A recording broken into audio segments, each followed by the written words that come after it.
جیسے اسے تسلی دے رہا ہو، اور کرنے والا اپنے اس فعل کو کوئی نام نہیں دے رہا تھا، یا شاید ہر جذبے سے انجان رہنا اس کی عادت بن گئی تھی۔ بیوی، بات سنو میری، اگر تم آج گئی تو آج جانا تمہارا لاسٹ ہوگا، اس کے بعد میں تمہیں کبھی بھی نہیں جانے دوں گا۔ لیکن اگر تم ایک ہفتے بعد جاؤ گی تو جب چاہے اپنے گھر جانا، وہاں رہنا، میں کچھ نہیں کہوں گا۔ چاہے تو ریسیپشن کے بعد تم کچھ دن رہنے چلی جانا۔ اب فیصلہ تمہارے ہاتھ میں ہے۔ بولو، کیا فیصلہ ہے؟ ہاتھوں میں بڑھتی گرمی نے احساس دلایا تھا کہ وہ اس کے بالکل قریب ہے۔ اس نے اس کے ہاتھوں سے اپنے ہاتھ نکالے تھے اور دور ہو کر بیٹھی تھی۔ وہ اس کا گریز محسوس کر کے سامنے والے صوفے پر بیٹھ گیا تھا۔ نظریں ہنوز اسی پر تھیں۔ اگر پھر آپ نے نہیں بھیجا نا تو میں آپ کو بتائے بغیر چلی جاؤں گی اور دوبارہ کبھی بھی آپ کے گھر میں نہیں آؤں گی، اور جب تک میرا دل کرے گا رہوں گی، اور آپ زبردستی نہیں کریں گے۔ اس کی دوسری شرط میں ہی اسے فائدہ لگا تھا۔ اس کا کچھ بھروسہ نہیں تھا کہ وہ واقعی ترسا دے اسے۔ بچوں کیسے انداز میں شرط رکھتی، وہ اسے ڈسٹرب کر رہی تھی۔ گڈ گرل، اب جاؤ سو جاؤ۔ اس کے کہنے پر وہ اپنے روم کی طرف بڑھ گئی تھی، اور وہ کافی دیر تک اپنے بے خیالی میں اس کے روم کی طرف دیکھتا رہا تھا، جیسے وہ رویا رویا وجود ابھی بھی وہیں موجود ہو۔ اس کا سرخ چہرہ، سوجی آنکھیں کتنی ہی دیر تک اسے ڈسٹرب کرتی رہی تھیں۔ تھک ہار کر وہ اپنا کام ادھورا چھوڑ کر روم کی طرف بڑھ گیا تھا۔ سر، مانیہ چودھری ممبئی آ گئی ہیں، اور میں نے انہیں سیٹ پر 2-3 بار آتے دیکھا ہے۔ نتاشا میڈم سے وہ کافی گھل مل کے بات کر رہی تھیں۔ ان دونوں پر نظر رکھو، اور ریسیپشن سے پہلے انہیں میری شادی کی خبر نہیں ہونی چاہیے۔ عتیق، اگر مانیہ واپس آ گئی ہے تو یاور بھی اس کے ساتھ آیا ہوگا۔ تم مسٹر زبیری سے کہہ دینا اگر پارٹی میں ان دونوں نمونوں کو انوائٹ کیا تو نوفل احمد خان کو بھول جائیں۔ فون آف کر کے اس نے حیات کے روم کے بند دروازے کی طرف دیکھا تھا، پھر اپنے کام کی طرف متوجہ ہو گیا تھا۔ آج وہ خلاف معمول گھر جلدی آ گیا تھا۔ روزانہ جس وقت وہ آتا تھا، حیات اپنے روم میں چلی جاتی تھی۔ صبح میں بھی وہ اس کے جانے کے بعد روم سے باہر آتی تھی۔ دونوں ندی کے دو کناروں کی طرح زندگی گزار رہے تھے۔ دونوں ہی کو ایک دوسرے کا احساس نہیں تھا۔ 1-2 بار اس نے اپنے گھر جانے کی بات کی تھی، جسے اس نے 1 ہفتے تک ملتوی کر دیا تھا۔ دونوں میں بات نہ ہونے کے برابر تھی۔ ایک اپنے کام میں مشغول، دوسرا اپنے آپ میں مگن۔ وہ معمول کی طرح دروازے سے ہی اپنا کوٹ نکال کر ہاتھ میں لیتا، اسی ہاتھ سے شرٹ کے بٹن کھولتا آ رہا تھا جب حیات میڈم کے چلانے پر رکا تھا اور اس کی طرف رخ کیا تھا جہاں وہ صوفے پر آلتی مالتی مار کر بیٹھی تھی۔ ٹیبل کو قریب کر کے اس پر رومال کو دسترخوان کی شکل دے کر بچھایا ہوا تھا، اور اسی پر کھانا رکھا تھا جو ڈھکا ہوا تھا۔ مطلب میڈم کا ابھی ڈنر نہیں ہوا تھا۔ اللہ اللہ، کیا زمانہ آ گیا ہے، شرم و حیا تو رہی ہی نہیں۔ آنکھوں پر ہاتھ رکھے اس نے اس کی شرٹ کے بٹن کھولتے دیکھ کر طنز کیا تھا۔ اس میں کون سی بے شرمی ہے بیوی؟ وہ اس کا مطلب ابھی بھی نہیں سمجھا تھا۔ یہ بے شرمی نہیں تو کیا ہے کہ آپ میرے سامنے شرٹ کے بٹن کھولتے ہوئے آ رہے ہیں؟ جس طرح عورتوں کو پردے کی تاکید کی گئی ہے ویسے ہی مردوں کو بھی کی گئی ہے، مگر کوئی سمجھے تب نہ۔ اس کے جھنجھلا کر کہنے پر بے اختیار اس کے چہرے پر مسکراہٹ آئی تھی۔ مجھے تو پتہ ہی نہیں تھا بیوی، تم نے پہلے کیوں نہیں بتایا، ورنہ میں تمہارے سامنے برقع پہن کے آتا۔ اس کے مذاق اڑانے والے انداز پر اس نے منہ بنایا تھا۔ میرا مطلب وہ نہیں تھا۔ مردوں کو احتیاط کرنی چاہیے کسی کے سامنے اس طرح کا چھچورا پن کرتے ہوئے، مطلب شرٹ ریموو کرتے ہوئے۔ اس کے سر جھکا کر وضاحت کرنے پر اس نے ایک نہری نظر اس پر ڈالی تھی۔ کیا یہ اندر سے بھی واقعی اتنی ہی معصوم ہے اپنے ظاہر کی طرح؟ اس کی گہری جانچتی نظروں کا مفہوم اسے سمجھ نہیں آیا تھا۔ بیوی، کسی کے سامنے نہیں، تمہارے سامنے تو یہ چھچورا پن کیا جا سکتا ہے نا؟ انداز میں کوئی معنی خیزی نہیں تھی، پھر بھی وہ بری طرح پزل ہوئی تھی۔ استغفر اللہ، کیسی باتیں کرتے ہیں آپ؟ بیٹھو، بیوی نہیں ریموو کر رہا شرٹ، اپنا ڈنر کمپلیٹ کرو۔ اسے بغیر کھائے اٹھتے دیکھ کر وہ بے اختیار اس کا ہاتھ پکڑ کر واپس اسی کی جگہ بٹھا چکا تھا اور خود اپنے روم کی طرف بڑھا تھا۔ سنیے، اس کے آواز دینے پر پلٹ کر سوالیہ نظروں سے اسے دیکھا تھا۔ وہ کیا آپ نے کھانا کھا لیا؟ جھجکتے ہوئے سوال پوچھا تھا۔ کیوں؟ کہیں تمہارا ارادہ میرے ساتھ ڈیٹ پر جانے کا تو نہیں؟ عادت کے خلاف وہ اس سے الگ ہی ترنگ میں بات کر رہا تھا۔ وجہ خود بھی جاننے سے قاصر تھا۔ اول تو بات ہوتی ہی کم تھی، مگر جو بھی ہوتی تھی وہ اسے اچھا خاصا زج کر دیتا تھا۔ کون سی ڈیٹ پر؟ اس نے نہ سمجھی سے اس کی طرف دیکھا تھا۔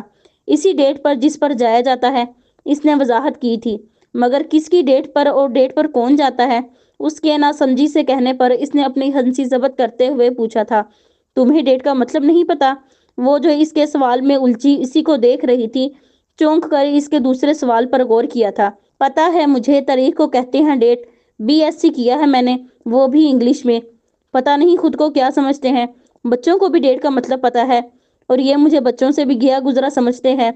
او نو! اس کے جواب اور بلند آواز میں کی گئی بربراہٹ اسے ایک بار پھر کہا لگانے پر مجبور کر گئی تھی۔ اے اللہ! ان کا دماغ تو نہیں پھر گیا؟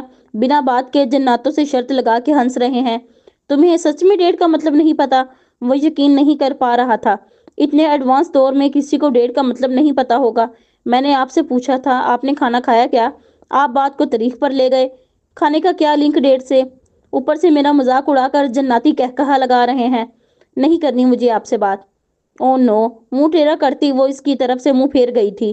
اس کے انداز پر بمشکل اس نے اپنی ہنسی روکی تھی۔ اوکے بولو، نہیں اڑا رہا تمہارا مذاق۔ آپ نے کھانا کھایا کہ نہیں؟ نہیں کھایا۔ فریش ہو کر جاؤں گا تو آپ آج گھر پر ہی کھانا کھا لیں۔ کیوں؟ آج پہلی بار اس نے اسے کھانے کی آفر کی تھی۔ حیرانگی تو لازمی تھی۔ وہ آج مجھ سے زیادہ کھانا بن گیا ہے۔ مجھ سے باسی کھانا کھایا نہیں جاتا اور رزق کی بے حرمتی اللہ کو پسند نہیں، تو اگر کھا لیں تو اس نے امید بھری نظروں سے اسے دیکھا تھا، جو بڑے غور سے اسے ایسا سن رہا تھا جیسے وہ اس سے مسئلہ کشمیر حل کرنے کی بات کر رہی ہو۔ مسئلہ تو واقعی ہے۔ چلو حل کر دیتے ہیں بیوی تمہارا یہ مسئلہ۔ ویٹ کرو، اس نے کچھ سوچتے ہوئے کہا تھا۔ ویسے بیوی مانو یا نہ مانو، ڈیٹ تو کر لی تم نے میرے ساتھ، اس نے ڈش کا ڈھکن اٹھاتے ہوئے پھر سے کہا تھا۔ میں نے کون سی ڈیٹ کر لی اور کیا ہے یہ ڈیٹ بتائیں؟ اب کہ وہ بری طرح زچ ہوئی تھی۔ یہ تم نے بنایا ہے؟ اس نے روکھا کباب کھاتے ہوئے پوچھا تھا۔ جی میں نے بنایا ہے، مگر آپ یہ روکھا نہیں کھا سکتے۔ کیوں؟ لہجے میں حیرت تھی۔ کیونکہ یہ 5 کباب ہیں اور 5 چپاتی، ہر چپاتی سے 1 کباب کھائے، نہیں تو چپاتی بچ جائے گی، اور پھر کون کھائے گا باسی؟ واٹ؟ وہ سچ مچ اس کی نرالی منطق پر حیران ہوا تھا۔ اچھا چلو ایسے ہی کھا لیتے ہیں، کندھے اچکاتا وہ ویسے ہی کھانے لگا تھا۔ برسوں بعد وہ اس طرح کھا رہا تھا، اور شاید اس کی بیوی ہی وہ پہلی ہستی تھی جس کے ساتھ وہ جی رہا تھا، مگر خود بھی بے خبر تھا۔ ایک بات پوچھنی ہے۔ کھانے کے بعد ٹیشو سے ہاتھ صاف کرتا وہ اس کی طرف متوجہ ہوا تھا۔ پوچھو۔ انداز سرسری تھا۔ وہ آپ ڈیٹ کے بارے میں کیوں پوچھ رہے تھے؟ کوئی مسئلہ ہے کیا؟ کورٹ وغیرہ میں دی جاتی ہے نا ڈیٹ۔ اور پھر اسے اس کے پہلے دن کی سرگوشی یاد آئی تھی۔ سیریل کلر ہوں میں۔ یا اللہ، آپ نے کوئی مرڈر تو نہیں کر دیا؟ اب کہ وہ چیخ کر بولی تھی۔ نہ صرف بولی تھی بلکہ ڈر کے اس سے 10 قدم کے فاصلے پر ہوئی تھی۔ اس طرح بولتی وہ صحیح معنوں میں اس کی نظر میں خود کو بچی ثابت کر گئی تھی۔ بات جتنی بچکانا تھی، انداز اس سے کہیں زیادہ بچکانا تھا، اور نوفل احمد خان کو لگا تھا اس کی بیوی اسے اس کے معیار زندگی سے ہٹا رہی ہے۔ آج جتنا وہ اس کی وجہ سے ہنسا تھا، اپنی 27 سالہ زندگی میں کبھی نہیں ہنسا تھا۔ اس کی فلمیں بھی ایکشن ہیرو کے رول میں ہی تھیں۔ اس کی بیوی کی باتیں اتنی بھی مذاقی نہیں تھیں، مگر اس کے کہنے کا انداز بار بار ناراضگی سے منہ بنانا سیریس بات کو بھی نان سیریس بناتا تھا، اور وہ خوامخواہ اس کے بہت سی باتوں کے لا علم ہونے کا فائدہ اٹھا کر اسے زج کر رہا تھا، اور وہ ایسا کیوں کر رہا تھا وہ خود نہیں جانتا تھا۔ تمہیں کیسے پتا بیوی کہ میں مرڈر کر کے آیا ہوں؟ اس نے خوف و ہراس میں ڈوبی حیات کے قریب جا کر اس کے کان میں سرگوشی کی تھی، اور وہ جو یہ سوچ رہی تھی کہ وہ اب تک کیسے یہ بات بھولی رہی کہ وہ ایک سیریل کلر ہے، اور وہ تو اسے پتہ نہیں کیا کیا سنا بھی چکی تھی۔ اگر اس نے اسے مار دیا تو کوئی بچانے بھی نہیں آئے گا۔ سب لوگوں کا کیا حال ہوگا؟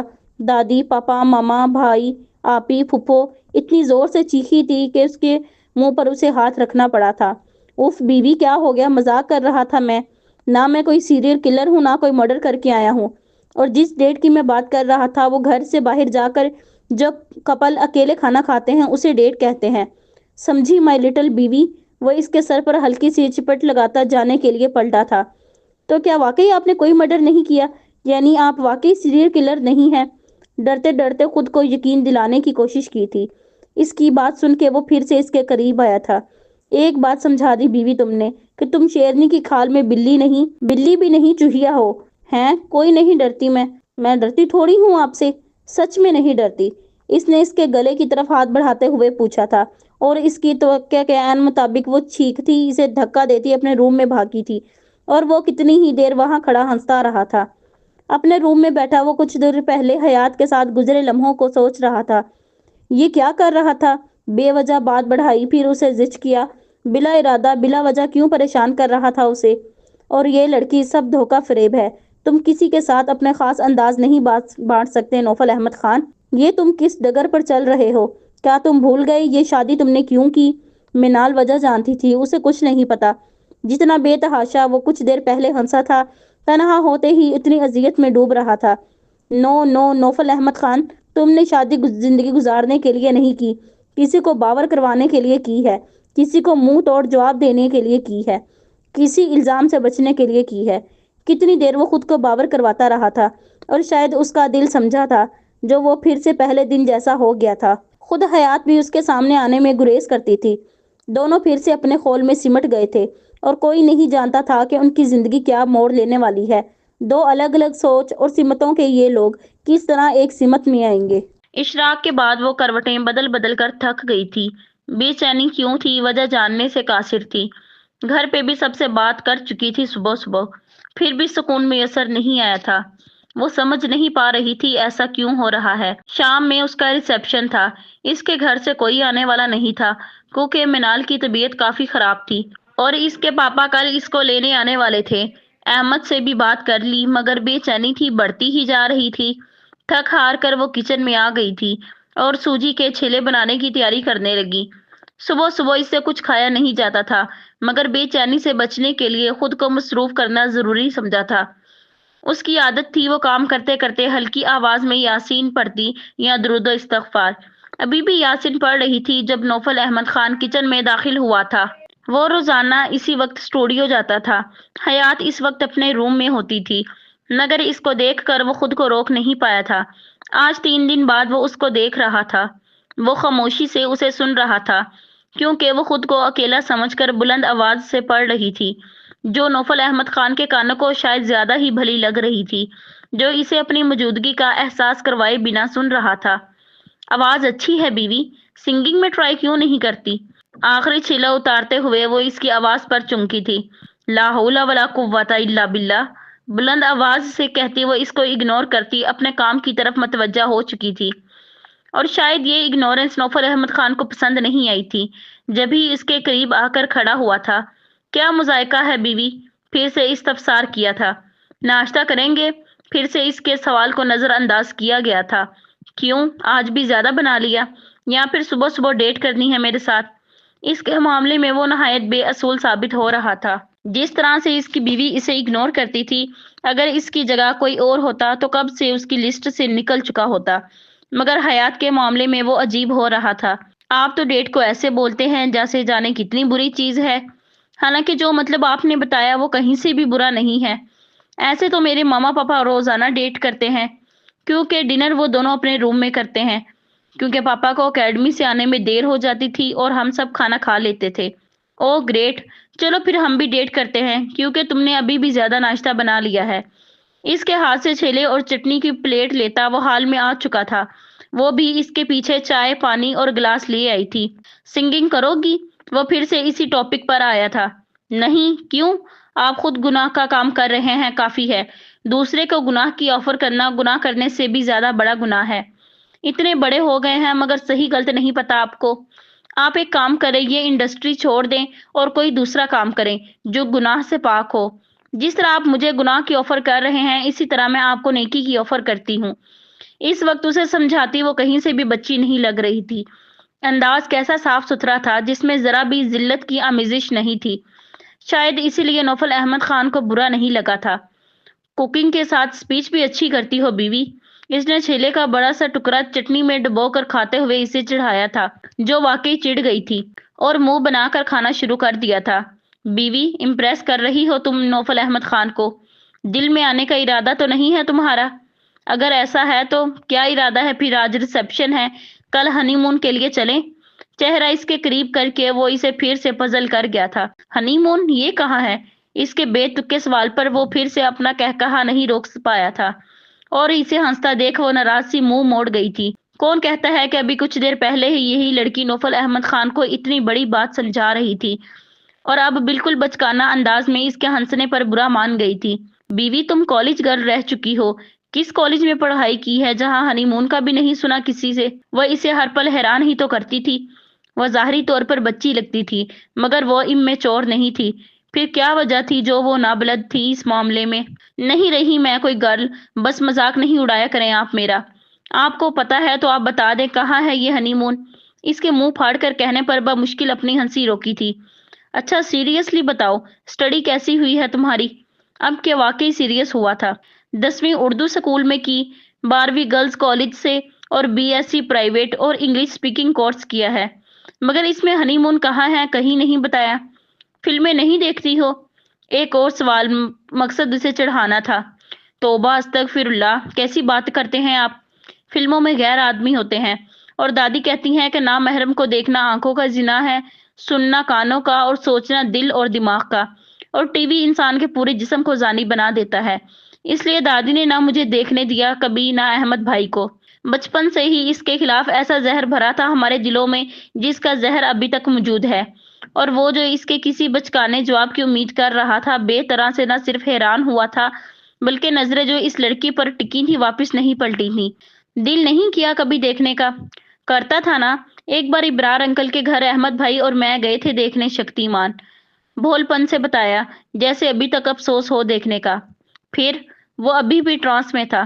پھر کیا؟ اللہ بھی ناراض ہوا اور دادی بھی۔ ماما پاپا کو بتایا نہیں تھا ورنہ وہ بھی ناراض ہوتے۔ تمہیں کیسے پتا اللہ ناراض ہوا؟ وہ سمجھ نہیں پا رہا تھا وہ کیا جان رہا تھا اس میں۔ کیونکہ شکتیمان دیکھ کر ہم دونوں نے نماز اور قرآن نہیں پڑھا تھا، اور دادی نے بتایا تھا کہ جب اللہ ناراض ہوتا ہے تو نیکی کی توفیق چھین لیتا ہے، اور بس تب سے نہیں دیکھا۔ وہ ایسے بتا رہی تھی جیسے کلاس میں کوئی بچہ ٹیچر کے پوچھنے پر اپنی کارگزاری بتا رہا ہے، اور نوفل احمد خان اس کو اس طرح دیکھ رہا تھا جیسے اگر نظر ہٹ گئی تو دوبارہ یہ منظر نہیں دیکھ پائے گا۔ اتنی معصومیت! مگر تمہارا شوہر تو فلمی دنیا کا ہے۔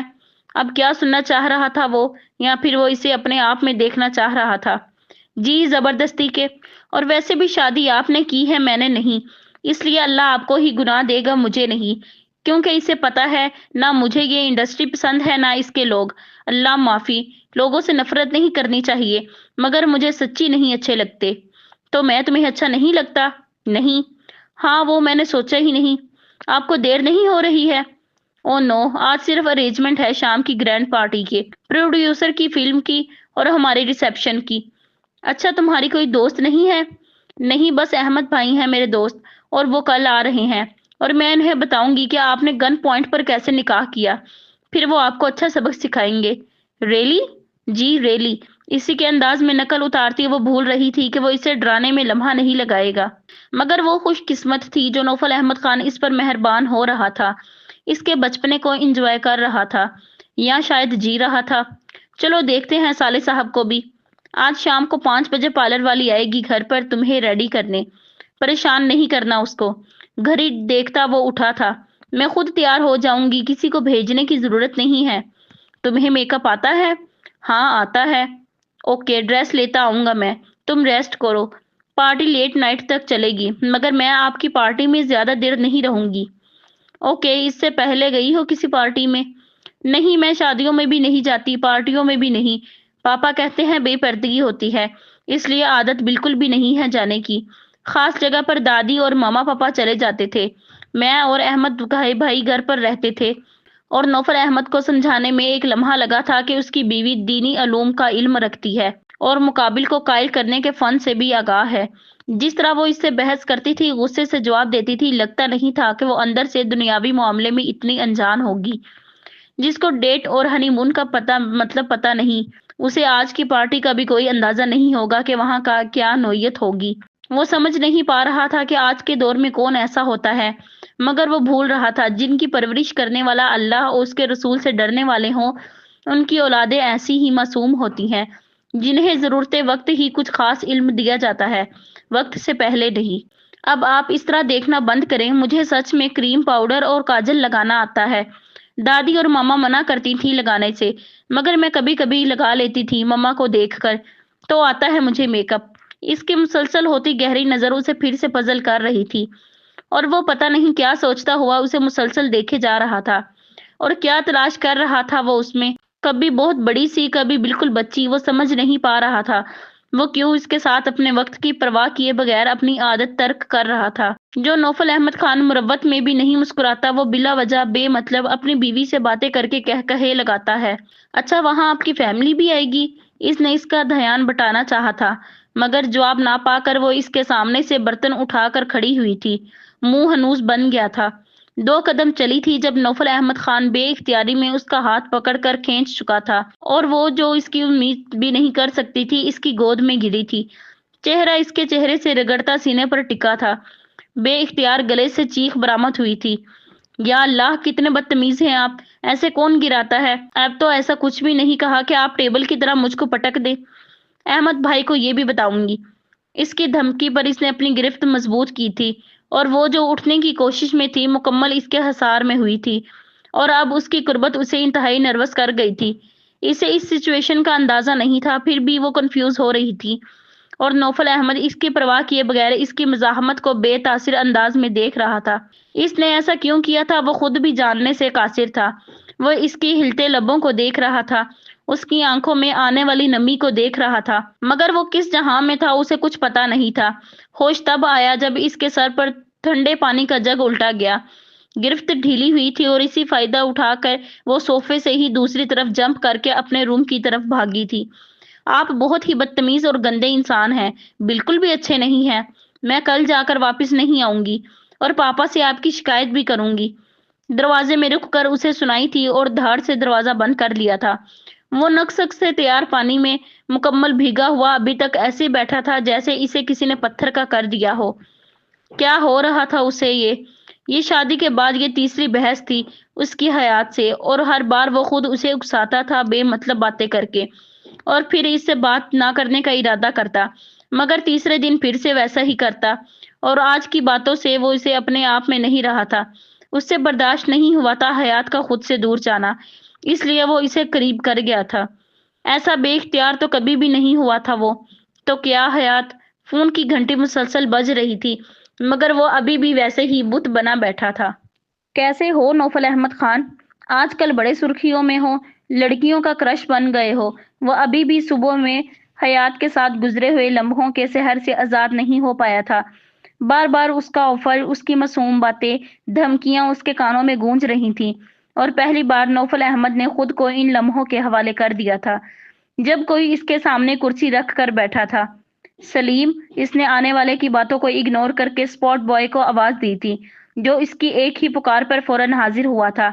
جی سر، کیا یہاں رات کوئی دعوت تھی جس کی وجہ سے یہاں ہڈیاں موجود ہوں؟ اس کی عجیب باتوں پر نہ صرف سلیم حیران ہوا تھا بلکہ آنے والا بھی حیران تھا۔ نہیں سر، یہاں کوئی دعوت نہیں تھی۔ تو پھر ہڈیاں کہاں سے آئیں گی سر؟ تو پھر صبح صبح کتے یہاں کس کی بو سونگھتے ہوئے آئے ہیں؟ دبی دبی ہنسی سے آنے والا سمجھ گیا تھا کہ نوفل احمد خان ابھی بھی ویسا ہی ہے، ایک ہی وار میں مقابل کو چٹ کرنے والا۔ آنے والے نے زبردستی کی ہنسی سے اپنی کھسیاہٹ چھپائی تھی۔ اس کا مطلب وہ کچھ سوچ کر آیا تھا، اس لیے ابھی تک وہیں بیٹھا تھا۔ یاور قریشی، یہاں یقیناً تمہاری خوراک موجود نہیں ہے، باہر تلاش کرو، شاید تمہارے قبیلے کے لوگوں کے پاس مل جائے۔ یہاں موجود اسپاٹ بوائے بھی ہیلتھ کانشیس ہیں، جانوروں سے دور رہتے ہیں۔ ماننا پڑے گا نوفل احمد خان، رسی جل گئی پر تمہارے بل نہیں گئے۔ تم مان لو نوفل احمد خان، چاہے جتنی بلندی تک پہنچ جاؤ، رہو گے تم ایک وحشیہ کے بیٹے ہی، اور تمہاری قسمت میں بھی تمہاری ماں جیسی لڑکیاں ہی لکھی ہیں۔ بھاگ گئی نا جسے شادی کر رہے تھے؟ اور یہ وہ پوائنٹ تھا جہاں نوفل احمد خان خود پر اختیار کھو دیتا تھا۔ کیا کہا تھا تم نے؟ مانیہ جیسی لڑکی سے شادی کرنے سے بہتر ہے بغیر شادی کے رہ لو۔ اور کیا کہا تھا؟ میں ایک شریف لڑکی سے شادی کر کے دکھاؤں گا۔ ہاں ہاں ہاں، نوفل احمد خان جس کے پیچھے لڑکیاں پاگل ہیں، وہ جسے شادی کر رہا تھا نکاح کے وقت ہی بھاگ گئی۔ اب اس کی آواز بلند تھی، سب دم سادے سن رہے تھے، کسی کو بھی تو نوفل احمد کی زندگی کی خبر نہیں تھی، اس لیے سب بڑی دلچسپی سے سن رہے تھے، اور یہ نوفل احمد خان کے ضبط کی آخری حد تھی۔ اگلے پر یاور قریشی کا گریبان نوفل احمد کے ہاتھوں میں تھا۔ تجھ سے کہا تھا نا اپنی حد میں رہنا ورنہ زمین میں گاڑ دوں گا۔ اس کی آنکھوں میں دیکھتا وہ گھرایا تھا۔ اس کی گھراہٹ سے یاور قریشی خوف زدہ ہوا تھا، مگر آج وہ اس کو برباد کیے بغیر نہ جانے کا ارادہ کر کے آیا تھا۔ سچ تو تم بھی جانتے ہو نوفل احمد، جیسے تم حرام کی اولاد ہو ویسی ہی تمہاری زندگی میں لوگ آئیں گے۔ تمہاری گرل فرینڈ منال تمہارے پیسے کے پیچھے تھی، تم سے کوئی مطلب نہیں تھا اسے، اس لیے تو بھاگ گئی اپنے دوسرے یار کے ساتھ۔ جب اسے پتا چلا کہ تم حرامی ہو، ایک بدچلن آوارہ عورت کے بیٹے، اور اگلے پل وہ زمین کی دھول چاٹ رہا تھا۔ نوفل احمد خان بری طرح اس پر برسا تھا۔ جب عتیق بھاگتے ہوئے آیا تھا اور اپنے باس کو بڑی مشکل سے لوگوں کے ساتھ مل کر قابو کر پایا تھا، ورنہ اس بفرے شیر کو قابو کرنا اس کے اکیلے کے بس کی بات نہیں تھی۔ یہ مار تمہیں بہت مہنگی پڑے گی نوفل احمد خان، چھوڑوں گا نہیں میں تمہیں۔ یاور قریشی دھمکی دیتا جان بچا کر بھاگا تھا، اور کوئی نہیں جانتا تھا اس جنگ کی لپیٹ میں کون آئے گا۔ سیٹ پر موجود تمام لوگ آپس میں منال کے بھاگنے اور اس کے ماں کے بارے میں گفتگو کر رہے تھے۔ عتیق جانتا تھا یاور قریشی گڑبڑ کرے گا، مگر اتنی جلدی کا اسے اندازہ نہیں تھا، ورنہ وہ اس کا سدباب کر چکا ہوتا۔ لیکن جب قسمت ہی کوئی تھپڑ مارنا چاہے تو پھر ساری عقلیں دھڑی کی دھڑی رہ جاتی ہیں، اور وہ حیران تھا منال سے شادی اور اس کے بھاگنے کی خبر اسے کیسے ہوئی، کیونکہ اسی خبر کی وجہ سے یاور قریشی صرف 10 منٹ میں ہی اس کے اندر آگ لگا گیا تھا، اور اب اس آگ میں کس کو جلنا تھا کوئی نہیں جانتا تھا۔ نوفل احمد خان وہاں کی سپوٹ لائٹ اور کیمرے کے سٹینڈ جو کہ اس کے قریب تھے ٹکڑے کرتے نکلتا چلا گیا تھا۔ مسلسل آدھے گھنٹے سے وہ پنچنگ کر رہا تھا، مگر غصہ تھا کہ بڑھتا جا رہا تھا۔ اگر یاور قریشی بھاگتا نہیں تو یقیناً اس کا قتل آج طے تھا۔ اس کے کردار کشی والے الفاظ نوفل احمد کے ارد گرد دھماکے کر رہے تھے، اور آج 15 دن بعد اسے منال کو ڈھونڈ کر اس کا قتل کر دینے کی چاہت ہوئی تھی، اور پھر اسے جو یاد آیا تھا اس نے اس کے چہرے کو مزید پتھریلا کر دیا تھا۔ ٹھیک 5 منٹ بعد اس کی گاڑی سڑک پر ایسے دوڑ رہی تھی جیسے وہ اس کی ذاتی ملکیت ہو۔